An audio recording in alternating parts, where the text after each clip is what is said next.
বঙ্কিমচন্দ্র চট্টোপাধ্যায়ের বিড়াল।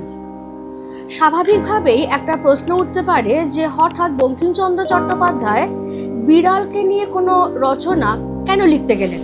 কারণ আমরা যেটা সবাই জানি যে বঙ্কিমচন্দ্র চট্টোপাধ্যায় হচ্ছেন 19 শতকের বিখ্যাত একজন চিন্তাবিদ, সাহিত্য সম্রাট নামে পরিচিত।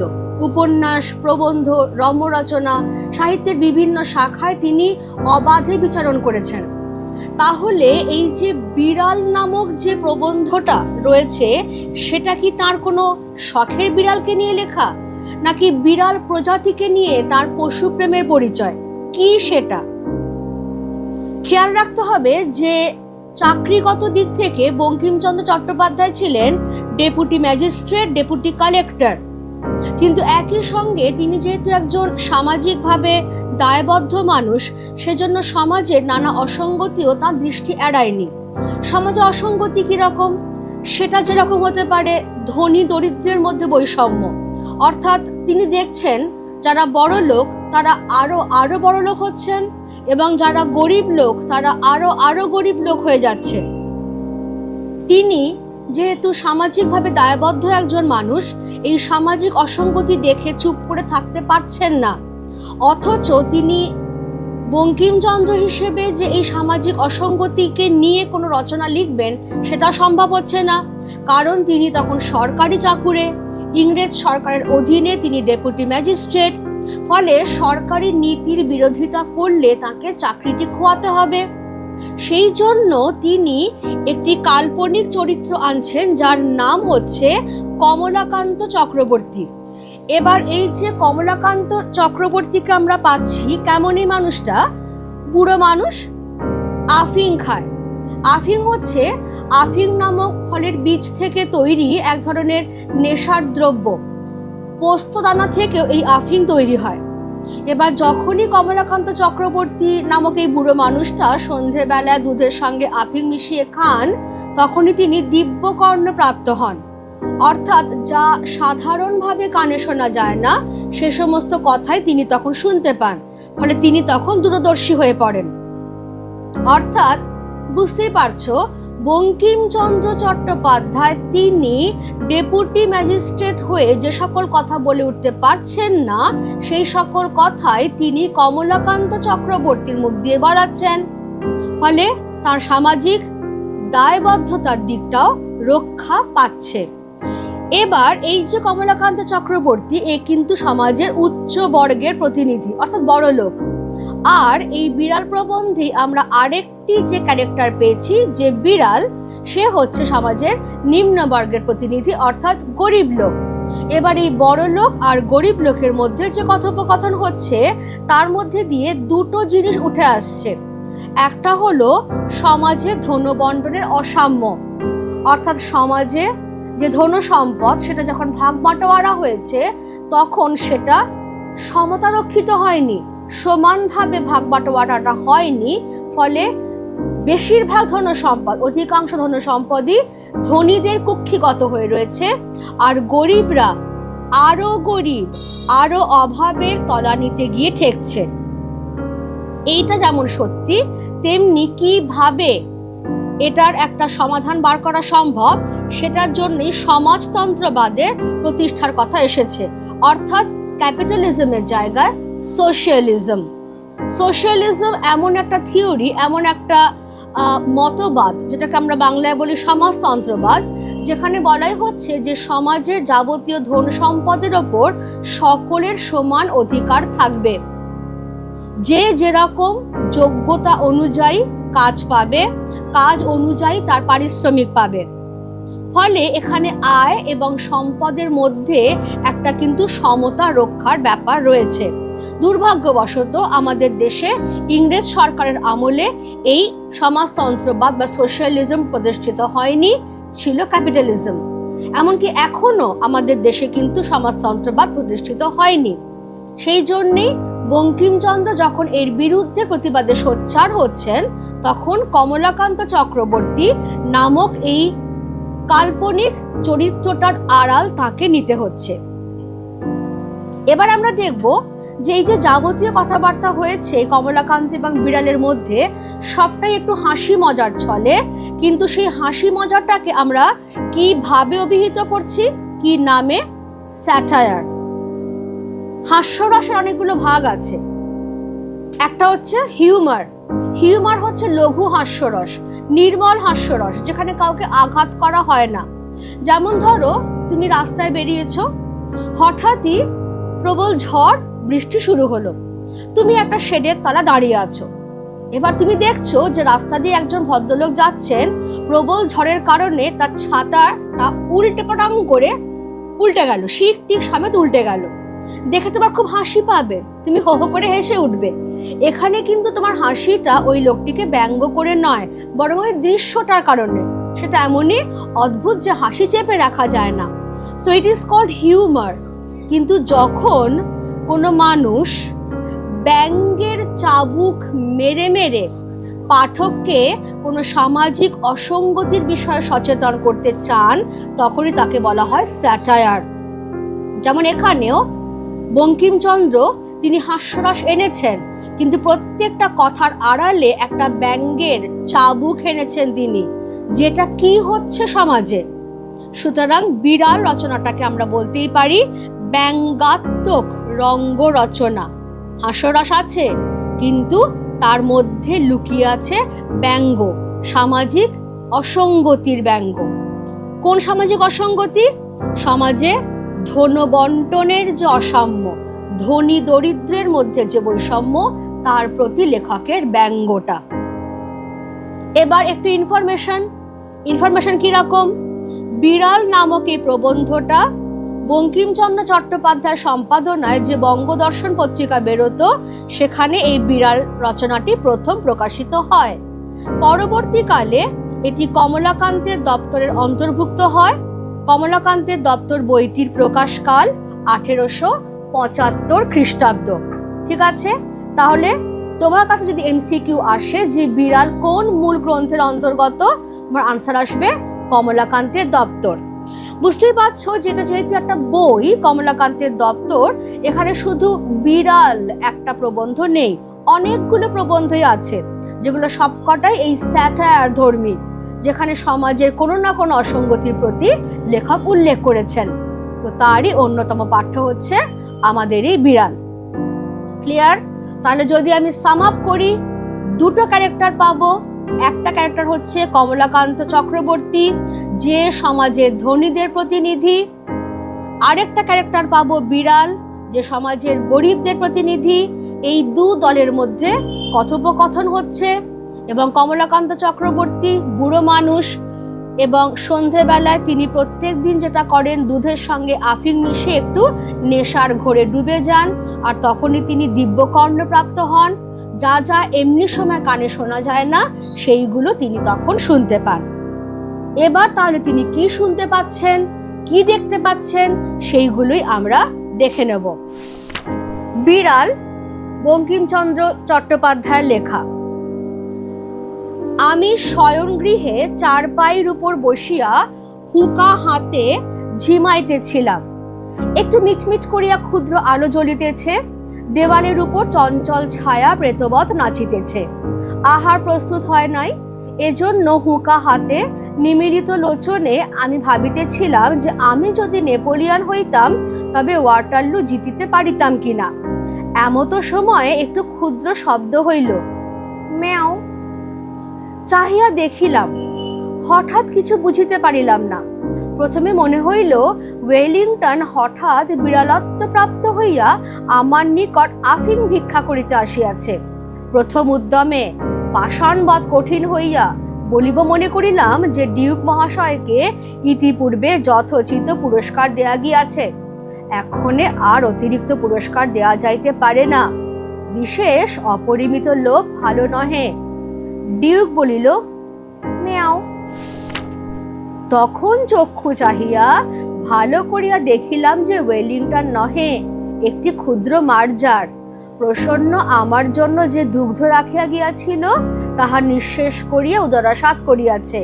আমি তখন ওয়াটারলুর মাঠে ব্যূহ রচনায় ব্যস্ত, অত দেখি নাই।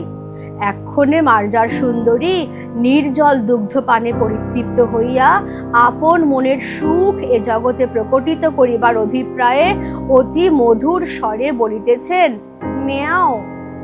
বলিতে পারি না, বুঝি তাহার ভিতরে একটু ব্যঙ্গ ছিল।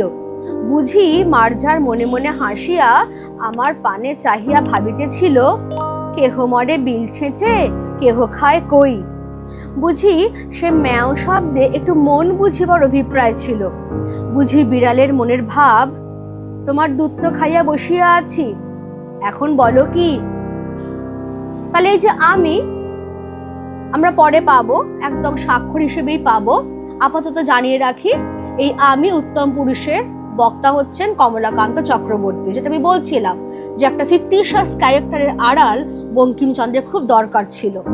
তাহলে কমলাকান্ত চক্রবর্তী তিনি পাঠকবর্গকে বলছেন যে একদিন সন্ধে বেলায় আফিংয়ের ঘোরে তিনি তার শয়ন গৃহে, তার শয্যা গৃহে চারপাই অর্থাৎ চারপাওয়ালা যে খাট, তার উপর বসে বসে হুঁকো হাতে ঝিমোচ্ছিলেন। তখনও রাত্রিবেলাকার খাবার তৈরি হয়নি, সেজন্য ঝিমোনো ছাড়া আর কি উপায়। এবার ঘরে একটা লম্ফ জাতীয় আলো জ্বলছে এবং সেই কারণেই দেওয়ালের ওপরে যে ছায়াটা সেটা হাওয়ায় দুলছে, যেন মনে হচ্ছে প্রেতের নৃত্য। কমলাকান্ত নেশার ঘোরে তিনি তখন হয়ে গেছেন নেপোলিয়ন বোনাপার্ট, ফ্রান্সের সম্রাট, এবং ভাবছেন যে তিনি যদি নেপোলিয়ন বোনাপার্ট হতেন তবে কিভাবে ওয়াটারলু যুদ্ধে তিনি জয়লাভ করতেন। এখানে দুটো ঐতিহাসিক চরিত্র আমরা পাবো, এক হচ্ছেন নেপোলিয়ন বোনাপার্ট, আরেক হচ্ছেন ডিউক অফ ওয়েলিংটন। আর যে ঐতিহাসিক যুদ্ধের কথা রয়েছে 1815 সালে সংঘটিত হওয়া ওয়াটারলুর যুদ্ধ। এই ওয়াটারলু যুদ্ধে যেটা হয়েছিল, ফ্রান্সের সম্রাট নেপোলিয়ন বোনাপার্ট পরাজিত হয়েছিলেন ইংল্যান্ড, অস্ট্রিয়া এবং প্রাশিয়ার সম্মিলিত বাহিনীর কাছে, যে সম্মিলিত বাহিনীর হয়ে যুদ্ধ করছিলেন Duke of Wellington, Arthur Wellesley. এবার কমলাকান্ত ভাবছেন যে তিনি যদি নেপোলিয়ন হতেন তাহলে কেমন করে ওয়াটারলু যুদ্ধে জিততেন। এমন সময় একটা মৃদু আওয়াজ হলো বিড়ালের ডাক, মিয়াও। এবার কমলাকান্ত তখন তো নিজেই হয়ে গেছেন নেপোলিয়ন বোনাপার্ট, তিনি একটু চাইলেন নেশার ঘোরে, বুঝতেই পারছো আফিংয়ের নেশা, চাইলেন মানে কি আর সত্যি সত্যি ড্যাব ড্যাব করে তাকাতে পারলেন? ওই একটু ঢুলু ঢুলু চোখে তাকালেন আর কি, কিছু বুঝতে পারলেন না। প্রথমটার মনে হলো যে ডিউক অফ ওয়েলিংটন সেই বিড়াল হয়ে গেছে এবং বিড়াল হয়ে কমলাকান্তের কাছে আফিং ভিক্ষে করতে এসেছে। তোমাদের সবার কাছে খুব আশ্চর্য লাগছে যে ওয়েলিংটনের ডিউক মানে রাজা, সে কিনা আফিং ভিক্ষে করতে আসবে। একটা কথা জানিয়ে রাখি, সেটা হচ্ছে যে যারা নেশাখোর হয়ে থাকে আর কি, তাদের কাছে নেশাদ্রব্যটাই সবচেয়ে মূল্যবান বস্তু। যেমন যারা সিগারেট খায় তাদের কাছে সিগারেটটা সবচেয়ে মূল্যবান বস্তু, যারা খৈনি খায় তাদের কাছে খৈনি সবচেয়ে মূল্যবান বস্তু, তেমনি কমলাকান্তের কাছে সবচেয়ে মূল্যবান হচ্ছে তার আফিংটা।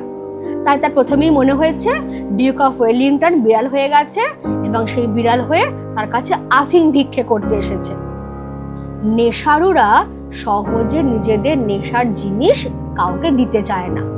কমলাকান্ত তাই পাষাণের মতো কঠিন হৃদয় করে ফেললেন এবং ভাবলেন যে ডিউক মশাইকে এর আগে যথেষ্ট পুরস্কার দেওয়া হয়ে গেছে, আর পুরস্কার দেওয়ার কথা উঠতেই পারে না, আর অপরিমিত লোভ ভালোও নয়। এইরকম যখন ভাবছেন তখন আবার শুনলেন ম্যাও। এবার একটু খটকা লেগেছে কমলাকান্তে। তিনি তখন চোখ ভালো করে তাকিয়ে, মানে ওই রুলুরুলু ভাবটা যাতে কেটে যায়, ভালো করে তাকিয়ে দেখলেন যে ও মা, এ তো ডিউক অফ ওয়েলিংটন নয়, একটা ছোট্ট বিড়াল, আরো ভালো করে বলতে গেলে মিনি বিড়াল, মার্জারি। সে কি করেছে, প্রসন্ন গোয়ালিনী, একজন গোয়ালিনীর নাম আর কি, যার নাম হচ্ছে প্রসন্ন, সে কমলাকান্তের জন্য একটা বাটিতে নির্জল দুধ রেখে গেছিল। এবার কমলাকান্ত তখন তো আফিংয়ের ঘোরে মগ্ন, তিনি তখন ওয়াটারলুর মাঠে ব্যূহ রচনা করছিলেন। ব্যূহ মানে সৈন্য দিয়ে তৈরি করা যে বেষ্টনী, তোমরা পড়েছো মহাভারতের যুদ্ধে যে চক্রব্যূহ তৈরি করা হয়েছিল, যেখানে অভিমন্যু ঢুকতে পেরেছিলেন, বেরোতে পারেননি। তো সেই রকমই কমলাকান্ত তখন নেপোলিয়ান হয়ে ওয়াটারলুর মাঠে ব্যূহ তৈরি করতে ব্যস্ত, কল্পনায় আর মানে ঝিমোচ্ছেন, খেয়াল করেননি। সেই ফাঁকে এই মেনি বিড়ালটি ওই দুধটা খেয়ে নিয়েছে। আর নির্জল দুধ তো, সেটা খেয়ে মানে জল মেশানো নেই, খাঁটি দুধ, সেটা খেয়ে সে খুব পরিতৃপ্ত হয়েছে, ভালো লেগেছে। আর নিজের মনের সুখ সে সারা জগতে প্রকাশ করবার জন্যে মিষ্টি মধুর স্বরে ডাকছে মিয়াও। আর হয়তো তার মধ্যে একটু ব্যঙ্গ আছে, হয়তো সে কমলাকান্তকে বলছে ওই প্রাচীন প্রচলিত প্রবাদটা, কেউ মরে বিল ছেঁচে, কেউ খায় কই। অর্থাৎ কেউ সারা জীবন পরিশ্রম করে যায় আর তার ফল ভোগ করে অন্য লোকে, তেমনি তুমিও কল্পনায় পরিশ্রম করে যাচ্ছ আর তোমার জন্য রাখা দুধটা আমি খেয়ে নিয়েছি। আবার এমনও হতে পারে, কমলাকান্ত সবটাই ভাবছেন আর কি, এমনও হতে পারে যে বিড়ালের ওই ম্যাও ডাকটার মধ্যে দিয়ে হয়তো কমলাকান্তের মন বোঝবার অভিপ্রায় রয়েছে। হয়তো সেই বিড়ালটি বুঝতে চাইছে যে তোমার জন্য আনা দুধটা তো আমি খেয়ে নিলাম, এখন কি বলো। এবার কমলাকান্ত কি বলছেন দেখা যাক। কমলাকান্ত বলছেন, বলি কি, আমি তো ঠিক করিতে পারিলাম না। দুধ আমার বাপেরও নয়, দুধ মঙ্গলার, দুহি আছে প্রসন্ন, অতএব সে দুগ্ধে আমারও যে অধিকার, বিড়ালেরও তাই। সুতরাং রাগ করিতে পারি না। তবে চিরাগত একটি প্রথা আছে যে বিড়াল দুধ খাইয়া গেলে তাহাকে তাড়াইয়া মারিতে যাইতে হয়। আমি যে সেই চিরাগত প্রথার অবমাননা করিয়া মনুষ্যকুলে কুলাঙ্গার স্বরূপ পরিচিত হইব, ইহা বাঞ্ছনীয় নহে। কি জানি এই মার্জারি যদি স্বজাতি মণ্ডলে কমলাকান্তকে কাপুরুষ বলিয়া উপহাস করে, অতএব পুরুষের ন্যায় আচরণ করাই বিধেয়। ইহা স্থির করিয়া সকাতর চিত্তে হস্ত হইতে হুকা নামাইয়া অনেক অনুসন্ধানে এক ভগ্ন যষ্টি আবিষ্কৃত করিয়া সগর্বে মার্জারির প্রতি ধাবমান হইলাম। এবার কমলাকান্ত তিনি বড় লোকদের প্রতিনিধি ডেফিনেটলি, কিন্তু যখন তিনি এটা ভাবছেন যে হয়তো বিড়ালের একটা মন বোঝবার অভিপ্রায় রয়েছে যে তোমার জন্য আনা দুধ তো আমি খেয়ে নিয়েছি, কি বলবে। কমলাকান্ত ভাবছেন, যুক্তি দিয়ে ভাবছেন যে বলার কিছু নেই অ্যাকচুয়ালি, কারণ দুধ, এই যে দুধটা রাখা ছিল তার ব্যক্তিগত সম্পত্তির মধ্যে পড়ে না। দুধটা হচ্ছে মঙ্গলা নামক গাইয়ের, দুইয়ে এনেছে প্রসন্ন গোয়ালিনী। সুতরাং সেই দুধে কমলাকান্তের যা অধিকার, সমান অধিকার কিন্তু বিড়ালটারও, কাজেই রাগ করা যাচ্ছে না। কিন্তু সমাজের চিরাচরিত প্রথা হলো যে বিড়াল যদি চুরি করে দুধ খেয়ে যায় তবে তাকে ঠেঙিয়ে মারতে হয়। এখন কমলাকান্ত যদি এই প্রথাটা না মানেন তাহলে তিনি মানুষদের সমাজে কুলাঙ্গার হিসেবে পরিচিত হবেন। তার থেকেও বড় কথা, এই বিড়ালটা যখন তার নিজের জাতিগোষ্ঠীর মধ্যে যাবে, কমলাকান্তকে নিয়ে সে কি হাহাহি করবে, তাই না? সে ভাববে, সে বলবে তার বিড়াল বন্ধুদের, বুঝলি তো ওই বাড়িটায় গেছিলাম, আরে যে বাড়িটায় ওই বুড়ো লোকটা থাকে, দুধটা খেয়ে এলাম, কিছু বলতেও পারলো না, এমন ভীতু, এমন কাপুরুষ। সুতরাং কমলাকান্তের এটা কোনো মতেই কাম্য নয় যে তিনি মার্জারদের মধ্যে কাপুরুষ বলে পরিচিত হবেন। অতএব কিছুটা করতে হবে। প্রচন্ড কাতর হয়ে, কাতর কেন? কারণ এখন তাকে প্রচুর খাটাখাটনি করতে হবে। ওই চারপাই থেকে নামো রে, হুঁকোটাকে রাখো রে, খোঁজাখুঁজি করে এমন কিছু একটা বার করতে হবে যেটা দিয়ে বিড়ালটাকে মারা যায়, তারপর বিড়ালের পিছু ধাওয়া করো। এই সমস্ত করতে গিয়ে যেটা হবে, নেশাটাই কেটে যাবে।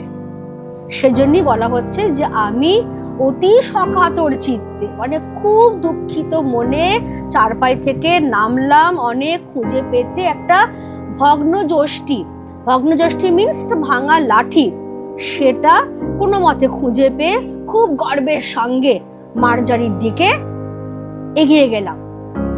এখন বুঝতেই পারছো যে যতটা গর্বের সঙ্গে বলা হচ্ছে অতটা গর্বের সঙ্গে কিন্তু নয়, কারণ একই তো আফিংয়ের নেশা, পা টলমল করছে। কোনো মতে মার্জারির দিকে এগিয়ে গেল। এবার যা হওয়ার খুব স্বাভাবিকভাবেই সেটা হয়েছে। মার্জারি কমলাকান্তকে চিনিত।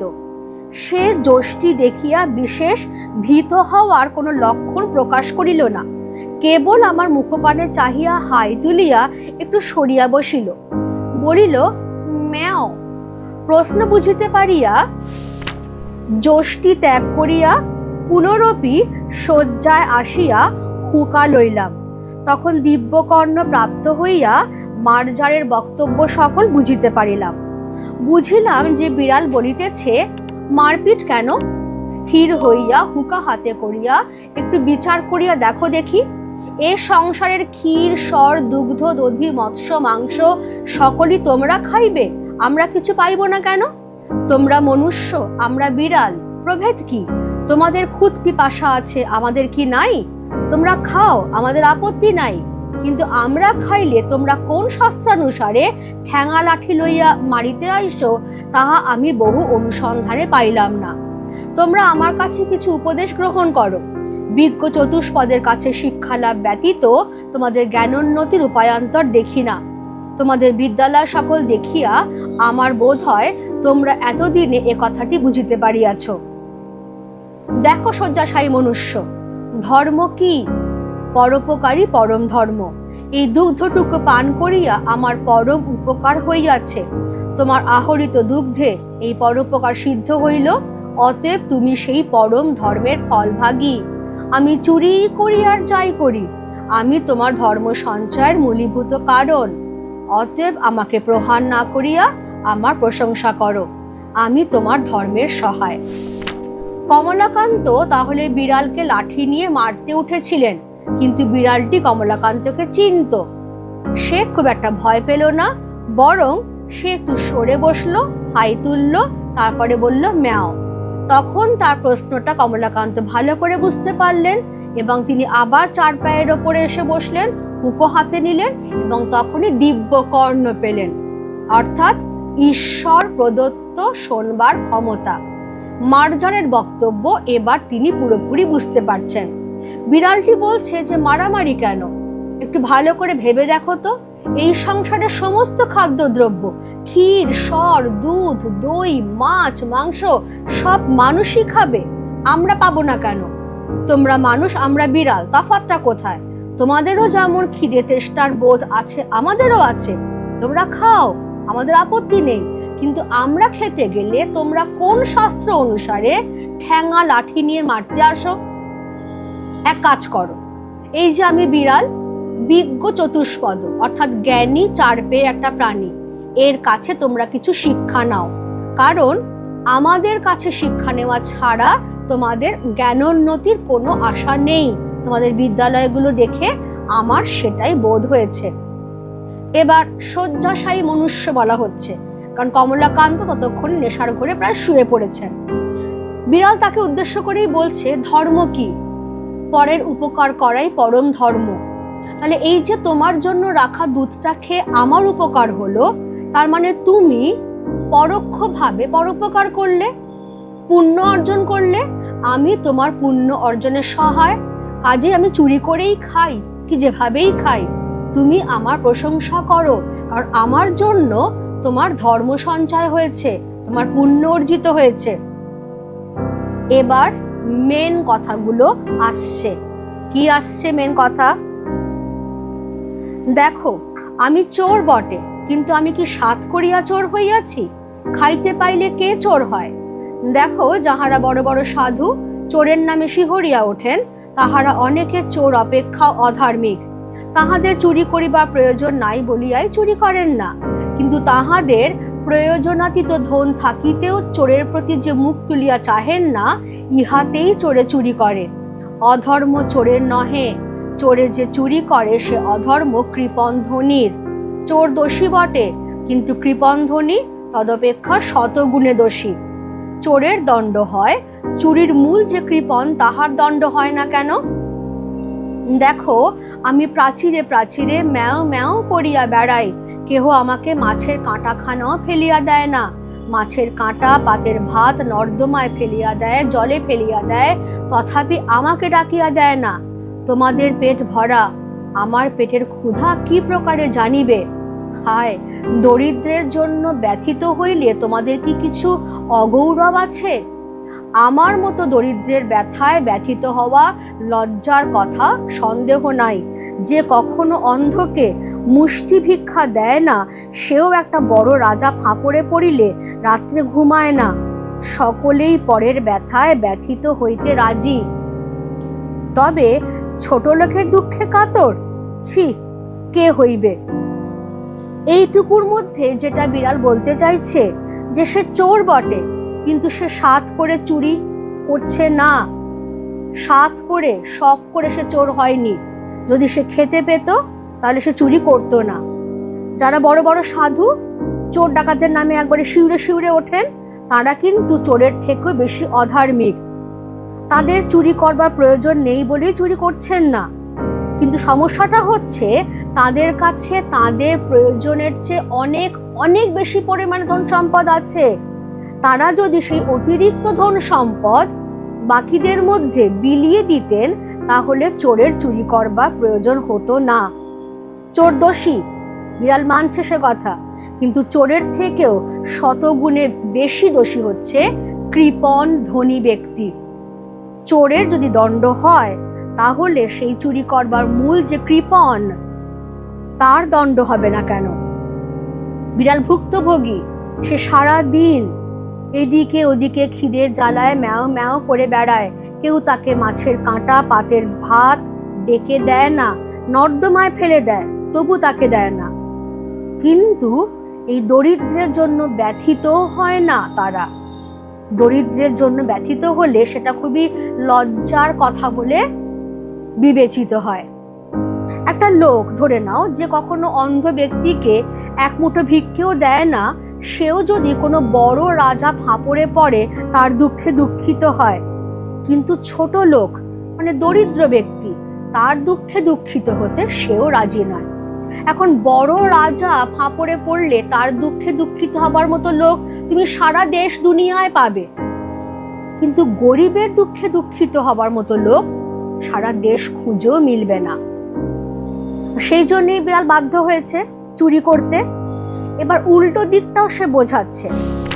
দেখো, যদি অমুক শিরোমণি কি অমুক ন্যায়ালঙ্কার আসিয়া তোমার দুধটুকু খাইয়া যাইতেন, তবে তুমি কি তাহাকে ঠ্যাঙা লইয়া মারিতে আসিতে? বরং জোর হাত করিয়া বলিতে, আর একটু কি আনিয়া দেব? তবে আমার বেলা লাঠি কেন? তুমি বলিবে, তাহারা অতি পণ্ডিত, বড় মান্য লোক। পণ্ডিত বা মান্য বলিয়া কি আমার অপেক্ষা তাহাদের ক্ষুধা বেশি? তা তো নয়। তেলা মাথায় তেল দেয়া মনুষ্য জাতির রোগ। দরিদ্রের ক্ষুধা কেহ বুঝে না। যে খাইতে বলিলে বিরক্ত হয়, তাহার জন্য ভোজের আয়োজন করো, আর যে ক্ষুধার জ্বালায় বিনা আহ্বানেই তোমার অন্ন খাইয়া ফেলে, চোর বলিয়া তাহার দণ্ড করো। ছি ছি। উল্টো দিকটা কি? আজকে যদি দরিদ্র ব্যক্তি, কারণ বিড়াল তো দরিদ্রের প্রতিনিধি হয়ে এসেছে, আজকে এই দরিদ্র লোকটা দিনের পর দিন না খেতে পেয়ে বাধ্য হয়েই চুরি করছে, তাই তাকে ঠ্যাঙা নিয়ে লাঠি নিয়ে মারতে যাওয়া হচ্ছে। কিন্তু তার জায়গায় যদি কোনো পণ্ডিত ব্যক্তি কমলাকান্তের জন্য রাখা খাবারটা খেয়ে যেত, কমলাকান্ত কি করতেন? মারতে তো যেতেনই না, বরং হাত জোর করে তার কাছে বলতেন যে আর একটু কি এনে দেব। এটার কারণ হিসেবে কমলাকান্ত বলতেই পারেন যে না না না, তারা বড় ব্যক্তি, পণ্ডিত, মান্যগণ্য লোক। বিড়াল বলছে যে মান্যগণ্য পণ্ডিত বলে কি তার খিদে তেষ্টা আমার থেকে বেশি? তা নয়। আসলে মানুষের স্বভাবই হচ্ছে তেলা মাথায় তেল দেওয়া। যার যত আছে তাকে আরো বেশি দাও, এটাই হচ্ছে মনুষ্য জাতির রোগ। তাই গরিব লোকের খিদে তেষ্টাটা কেউ বোঝে না। যে খেতে বললে বিরক্ত হয়, পেট ভরা তো, তাকে আরেকটু খাও না, আরে পারবে পারবে, আরেকটু নাও, আরেকটু নাও, আর 2 পিস মাংস দি, আরেকটু ভাত দি, আরেকটু পোলাও দি, ঠুসে ঠুসে গেতিয়ে গেতিয়ে খাওয়ানো হয়।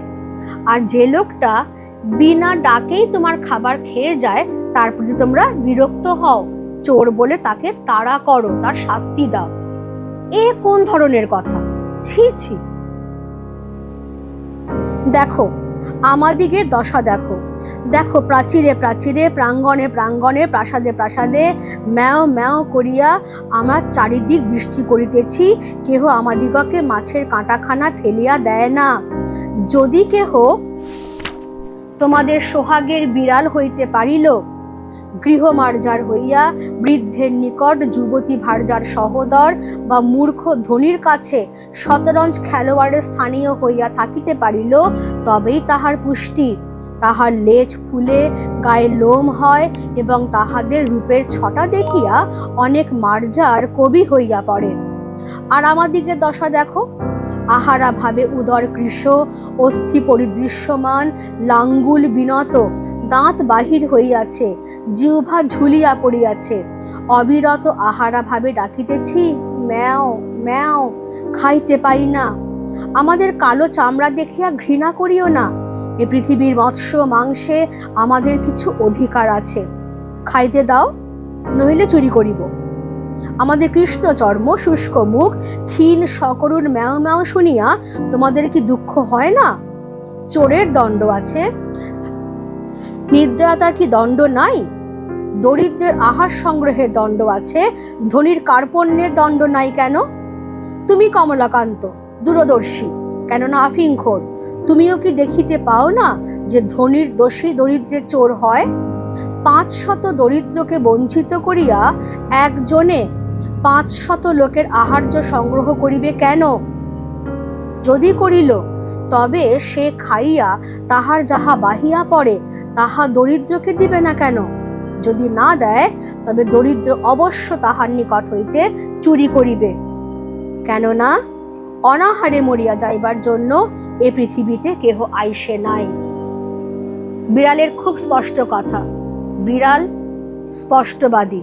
সে বলছে আমাদের দশা দেখো, আমাদের মানে এই দরিদ্র লোকেদের, যারা খেতে পায় না দিনের পর দিন, তারা পাঁচিলে পাঁচিলে, প্রাসাদে প্রাসাদে, প্রাঙ্গণে প্রাঙ্গণে ঘুরে বেড়ায়, খিদের জ্বালায় ম্যাও ম্যাও করে ডাকে, কেউ তাদেরকে ডেকে খাবার দেয় না। এবার যদি কেউ সোহাগের বিড়াল হতে পারলো, বাড়ির পোষা বিড়াল, খুব আদরের বিড়াল, তারা কিরকম খাতির পায়? কোনো বুড়ো লোক যদি কোনো যুবতী মেয়েকে বিয়ে করে, তার শালাবাবু অর্থাৎ স্ত্রীর ভাই যেরকম খাতির যত্ন পাবে, এই সোহাগের বিড়াল সেই রকম খাতির যত্ন পায়। আবার ধরো একজন ধনী ব্যক্তি কিন্তু মূর্খ, মাথাটা ফাঁকা, তার কাছে যারা শতরঞ্জ খেলোয়াড়, দাবা খেলোয়াড়রা যেরকম খাতিরের ব্যক্তি, এই সোহাগের বিড়ালেরা সেই রকম খাতির পায়। আর সেই সোহাগের বিড়ালেরা যখন খাতির পায়, তখন তাদের এত খাবার দাবার দেওয়া হয়, এত পুষ্টিকর দেখাশোনা করা হয় যে তাদের লেজ সুন্দরভাবে ফুলে ওঠে, গায়ে লোম হয় এবং রূপের ছটা দেখে অনেক মার্জার অর্থাৎ পুরুষ বিড়াল কবি হয়ে পড়ে। আর এই যে রাস্তার বিড়ালগুলো যারা খেতে পায় না, তাদের খাদ্যের অভাবে পেট রোগা হয়ে গেছে, হাড় বেরিয়ে গেছে, লাঙ্গুল মানে লেজ, লেজ ঝুলে পড়েছে, দাঁত বেরিয়ে গেছে, জিভ একদিকে ঝুলে গেছে, খাদ্যের অভাবে ম্যাও ম্যাও করে ডাকছি, তাও তোমাদের দয়া হয় না। আমাদের কালো চামড়া, চামড়া তো সেই জৌলুস নেই, আমরা তো খাবার পাই না, তাই চামড়া কালো হয়ে গেছে, সেটা দেখে ঘেন্না করো না। এই পৃথিবীর মাছ মাংসে আমাদেরও কিছু অধিকার আছে। এবার একদম সাম্যবাদী কথাবার্তা, যে খেতে দাও নয়তো চুরি করব। কারণ কৃপণ ধনীর জন্যই আজকে আমাদের এই দশা। চোরের যদি চুরি করবার দণ্ড হয়, তাহলে কৃপণ ধনীরও দণ্ড হওয়া উচিত, তার নির্দয়তা নির্মমতারও দণ্ড হওয়া উচিত। তুমি তো কমলাকান্ত, তুমি তো আফিং খাও বলি দূরদর্শী, অনেক দূর অবধি ভাবতে পারো, তুমিও কি আমার কথা সমর্থন করো না? তাহলে যদি আমাদের ধনী ব্যক্তিরা খেতে না দেয়, তাহলে অতি অবশ্যই আমরা চুরি করেই খাবো। কারণ পৃথিবীতে যখন জন্মেছি, তখন না খেয়ে মারা যাবার জন্য কিন্তু পৃথিবীতে জন্মায়নি। একদম খাঁটি কথা। একদম হক কথা যে এই পৃথিবীতে বাঁচবার অধিকার সবার আছে, ধনী ব্যক্তিরও আছে, গরিব লোকেরও আছে। এবার কমলাকান্ত বলছেন, আমি আর সহ্য করিতে না পারিয়া বলিলাম, থামো থামো মার্জার পণ্ডিতে, তোমার কথাগুলি ভারী সোশিয়ালিস্টিক, সমাজ বিশৃঙ্খলার মূল। যদি যাহার যত ক্ষমতা সে তত ধন সঞ্চয় করিতে না পায়, অথবা সঞ্চয় করিয়া চোরের জ্বালায় নির্বিঘ্নে ভোগ করিতে না পায়, তবে কেহ আর ধন সঞ্চয় যত্ন করিবে না, তাহাতে সমাজে ধনবৃদ্ধি হইবে না। মার্জার বলিল, না হইল তো আমার কি? সমাজে ধনবৃদ্ধির অর্থ ধনীর ধনবৃদ্ধি, ধনীর ধনবৃদ্ধি না হইলে দরিদ্রের কি ক্ষতি? আমি বুঝাইয়া বলিলাম যে সামাজিক ধনবৃদ্ধি ব্যতীত সমাজের উন্নতি নাই। বিড়াল রাগ করিয়া বলিল যে আমি যদি খাইতে না পাইলাম তবে সমাজের উন্নতি লইয়া কি করিব? বিড়ালকে বুঝানো দায় হইল যে বিচারক বা নৈয়ায়িক কস্মিনকালে কেহ তাহাকে কিছু বুঝাইতে পারে না। এ মার্জার সুবিচারক এবং সুতার্কিকও বটে, সুতরাং না বুঝার পক্ষে ইহার অধিকার আছে। অতএব ইহার উপর রাগ না করিয়া বলিলাম, সমাজের উন্নতিতে দরিদ্রের প্রয়োজন না থাকিলে না থাকিতে পারে, কিন্তু ধনীদিগের বিশেষ প্রয়োজন, অতএব চোরের দণ্ডবিধান কর্তব্য। তাহলে এবার এতক্ষণ কমলাকান্ত শুনছিলেন বিড়ালের কথাবার্তা, কিন্তু বিড়াল যখন বলল যে হয় আমাদের খেতে দাও, আর যদি না খেতে দাও তাহলে কিন্তু আমরা চুরিই করব, কারণ না খেতে পেয়ে মারা যাবার জন্য পৃথিবীতে তো আমরা কেউ আসিনি। তখন তাকে কমলাকান্ত মার্জার পণ্ডিতে বলে সম্বোধন করছেন, কারণ এ মার্জার পণ্ডিত। বলছেন যে দেখো দেখো তোমার কথাগুলো ভারী সোশিয়ালিস্টিক, অর্থাৎ সমাজতন্ত্রবাদ মূলক, সমাজে বিশৃঙ্খলা গঠন করতে পারে, বিশৃঙ্খলা সৃষ্টি করতে পারে। একটা জিনিস বুঝছো না কেন? যার যত ক্ষমতা সে যদি সেই ক্ষমতা অনুযায়ী ধন সঞ্চয় না করতে পারে, বা সঞ্চয় করেও চোরের জ্বালায় নির্বিঘ্নে ভোগ না করতে পারে, তাহলে কেউ আর ধন সঞ্চয়ের যত্ন করবে না, তাহলে সমাজে ধনবৃদ্ধি হবে না। বিড়াল বলছে সমাজে ধনবৃদ্ধির অর্থ মানে তো খালি ধনীর ধনবৃদ্ধি, তাতে আমার কি লাভ? কমলাকান্ত বোঝাবার চেষ্টা করছেন, আরে বাবা, সামাজিক ধনবৃদ্ধি ছাড়া সমাজের উন্নতি নেই। বিড়াল বলছে, শোনো, আমি যদি খেতে না পাই তাহলে সমাজের উন্নতি নিয়েও আমার কোনো লাভ নেই। সমাজের উন্নতি মানে যদি বড় বড় বাড়ি, বড় বড় হাই রাইজ, বড় বড় উড়ালপুল তৈরি হয়, আর আমি যদি খেতে না পাই, তা নিয়ে আমার কোনো লাভ নেই। কমলাকান্ত মনে মনে বুঝতে পারছেন যে এই বিড়াল সুবিচারক, সুতার্কিক, অতএব এর সঙ্গে তর্কে জেতা যাবে না। তিনি এবার জোর করে বলছেন, গায়ের জোর খাটিয়ে, শোনো, সমাজের উন্নতিতে দরিদ্রের লাভ থাক বা না থাক, চুরি করলে চোরের শাস্তি হবে। বিড়ালও ছাড়বার পাত্র নয়, সেও বলছে, মার্জারি মহাশয়া বলিলেন, চোরকে ফাঁসি দাও, তাহাতেও আমার আপত্তি নাই, কিন্তু তাহার সঙ্গে আরেকটি নিয়ম করো, যে বিচারক চোরকে সাজা দিবেন তিনি আগে 3 দিবস উপবাস করিবেন, তাহাতে যদি তাহার চুরি করিয়া খাইতে ইচ্ছা না করে তবে তিনি স্বচ্ছন্দে চোরকে ফাঁসি দিবেন। তুমি আমাকে মারিতে লাঠি তুলিয়াছিলে, তুমি অদ্য হইতে 3 দিবস উপবাস করিয়া দেখো, তুমি যদি ইতিমধ্যে নসিরাম বাবুর ভান্ডার ঘরে ধরা না পড়ো তবে আমাকে ঠ্যাঙাইয়া মারিও, আমি আপত্তি করিব না। তাহলে মার্জারি কিন্তু একদম যুক্তি দিয়ে কেটে কেটে কথা বলছে। সে বলছে, বেশ তো, চোরকে দণ্ড দাও, সাজা দাও, ফাঁসিতে ঝোলাও, আমার কোনো কিছু আপত্তি নেই, কিন্তু যে ব্যক্তি চোরকে সাজা দেবেন তার আগে তিনি 3 দিন অন্তত উপোস করে থাকবেন। তারপর তিনিও যদি চুরি না করেন তাহলে আমাকে স্বচ্ছন্দে সাজা দাও। তুমি কমলাকান্ত আমাকে মারতে লাঠি তুলেছিলে তো, তুমি আজকে থেকে 3 দিন উপোস করে থাকো। 3 দিন পর তুমি যদি নসিরাম বাবু, অর্থাৎ যার বাড়িতে কমলাকান্ত আশ্রিত হয়ে আছেন, নসিরাম বাবুর ভাড়ার ঘরে চুরি করা অবস্থায় ধরা না পড়ো, তাহলে তুমি আমাকে যে সাজা দেবে মাথা পেতে নেব। তাহলে বিড়ালের একটাই কথা, যে সে একান্ত নিরুপায় হয়েই চুরি করেছে, খেতে না পেয়ে খিদে জ্বালায় চুরি করেছে, শখ করে চুরি করেনি। বিজ্ঞ লোকের মত এই যে যখন বিচারে পরাস্ত হইবে তখন গম্ভীরভাবে উপদেশ প্রদান করিবে। আমি সেই প্রথানুসারে মার্জারকে বলিলাম যে এ সকল অতি নীতিবিরুদ্ধ কথা, ইহার আন্দোলনেও পাপ আছে। তুমি এ সকল দুশ্চিন্তা পরিত্যাগ করিয়া ধর্মাচরণে মন দাও। তুমি যদি চাহো তবে পাঠার্থে তোমাকে আমি নিউম্যান ও পার্কারের গ্রন্থ দিতে পারি, আর কমলাকান্তের দপ্তর পড়িলেও কিছু উপকার হইতে পারে। আর কিছু হোক বা না হোক, আফিংয়ের অসীম মহিমা বুঝিতে পারিবে। এক্ষণে স্বস্থানে গমন করো। প্রসন্ন কাল কিছু ছানা দিবে বলিয়াছে, জলযোগের সময় আসিও, উভয়ে ভাগ করিয়া খাইব। অদ্য আর কাহারও হাঁড়ি খাইও না, বরং ক্ষুধায় যদি নিতান্ত অধীরা হও তবে পুনর্বার আসিও, এক সরিষা ভোর আফিং দিব। মার্জার বলিল, আফিংয়ের বিশেষ প্রয়োজন নাই, তবে হাঁড়ি খাওয়ার কথা ক্ষুধানুসারে বিবেচনা করা যাইবে। মার্জার বিদায় লইল। একটি পতিত আত্মাকে অন্ধকার হইতে আলোকে আনিয়াছি ভাবিয়া কমলাকান্তের বড় আনন্দ হইল। স্বাক্ষর দিয়ে শেষ হচ্ছে শ্রী কমলাকান্ত চক্রবর্তী। তাহলে কমলাকান্ত দেখছেন যে এই বিড়ালটির সঙ্গে তিনি তর্কযুদ্ধে পেরে উঠবেন না, তাই বিজ্ঞ লোকের পন্থা অনুসরণ করছেন, জ্ঞান দিচ্ছেন তাকে, শোনো শোনো, এ সমস্ত কথা ছাড়ো, এসব দুশ্চিন্তা করো না, চুরি টুরি করা এসব বাদ দাও, বরং একটু ধর্মকর্মে মন দাও। তোমার পড়বার জন্য আমি নিউম্যান এবং পার্কার, যারা 19 শতকের একজন ইংল্যান্ডের এবং একজন আমেরিকা ধর্মগুরু, তাদের ধর্মগ্রন্থ দিতে পারি। বা তুমি যদি চাও আমি তোমাকে কমলাকান্তের দপ্তরও দিতে পারি পড়বার জন্য। আর কিছু না হোক, কমলাকান্তের দপ্তর পড়লে তুমি আফিংয়ের মহিমা বুঝতে পারবে।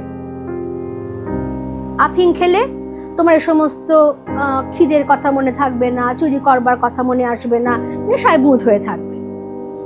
এখন একটা কাজ করো, তুমি তোমার বাড়ি যাও। আর প্রসন্ন গোয়ালিনী কালকে বলেছে একটু ছানা করে দেবে, তো জলযোগের সময় এসো, ব্রেকফাস্টের সময় আমরা ছানাটা ভাগ করে খাবো। আজকে আর কারো হাঁড়ি খেও না, মানে আর চুরি করে খেও না, বরং যদি আবার খিদে পায়, অত্যন্ত পীড়িত হও, আমার কাছে এসো, আমি তোমাকে আফিং দেব। কতটা আফিং দেব? 1 সরিষা ভোর। 1 সরিষা ভোর মানে কিন্তু এতখানি আফিং না, একটা সর্ষে যেটুকু পরিমাণ, সে একটা ছোট্ট একটুখানি আফিং দেব। কারণ যেটা বলেছিলাম যে নেশাখোরদের কাছে নেশার জিনিস সবচেয়ে মূল্যবান, তাই কমলাকান্ত তাকে আফিং দেবেন, কিন্তু 1 সর্ষে পরিমাণ। মার্জার বলল, শোনো, তোমার আফিং তোমার কাছেই রাখো, আমার দরকার নেই। আর ওই যে বললে কারণ হাঁড়ি খেও না, সেটা আমার খিদে পাওয়া না পাওয়ার ওপর নির্ভর করছে। খিদে না পেলে চুরি করব না, খিদে পেলে নিশ্চয়ই চুরি করব। এই বলে বিড়াল লেজ নাড়িয়ে চলে গেল। কমলাকান্ত মনে মনে আত্মতৃপ্তিতে ভুগলেন যে যাক, একটা পতিত আত্মা যে চোর হয়েছিল তাকে আমি পবিত্র আলোতে আনতে পেরেছি। কিছুই আনতে পারেননি, কারণ বিড়াল বলেই গেছে যে চুরি করা না করাটা আমার খিদে পাওয়া না পাওয়ার উপরে নির্ভর করছে। কিন্তু কমলাকান্ত আত্মতুষ্টিতে ভুগছেন এইটা ভেবে যে একটা পবিত্র আলোতে আনতে পেরেছেন এক অপবিত্র, এক পতিত আত্মাকে। ক্লিয়ার? তাহলে এটাই হলো আমাদের বিড়াল প্রবন্ধের আসল কথা, যে ধনী আর দরিদ্রের মধ্যে যে ধনগত বৈষম্য রয়ে গেছে, তার ফলে দরিদ্রেরা বাধ্য হচ্ছে চুরি করে খেতে। তারা যদি এর জন্য শাস্তি পায়, তাহলে আগে শাস্তি দিতে হবে সেই কৃপণ ধনী ব্যক্তিকে, যে একসঙ্গে 500 লোকের খাবার খাচ্ছে, তাও খাক, কিন্তু সেটা খেতে খেতে যদি যেটুকু উপচে পড়ছে, তার জিভ বেয়ে বাইরে পড়ছে, সেটুকুও সে দরিদ্রকে যদি দেয়, তাতেই দরিদ্রের পেট ভরবে, দরিদ্র আর চুরি করবে না। তাহলে দরিদ্রকে যদি শাস্তি দিতে হয়, তাহলে তার আগে শাস্তি দেওয়া উচিত কৃপণ ধনীকে। আর যদি সেটা না হয়, তাহলে দরিদ্র ব্যক্তি খিদে পেলে চুরি নিশ্চয়ই করবে, কারণ অনাহারে মারা যাবার জন্য এই পৃথিবীতে কেউ জন্মায়নি।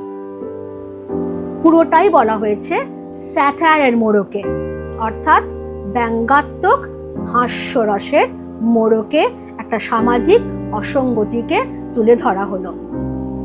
ভালো করে একটু দেখে নিও চ্যাপ্টারটা, যেভাবে পড়ালাম পড়ে নিও, পয়েন্টগুলো দেখে নিও। আবার পরবর্তী ভিডিও নিয়ে আমি খুব তাড়াতাড়ি ফিরবো। Thank you everybody.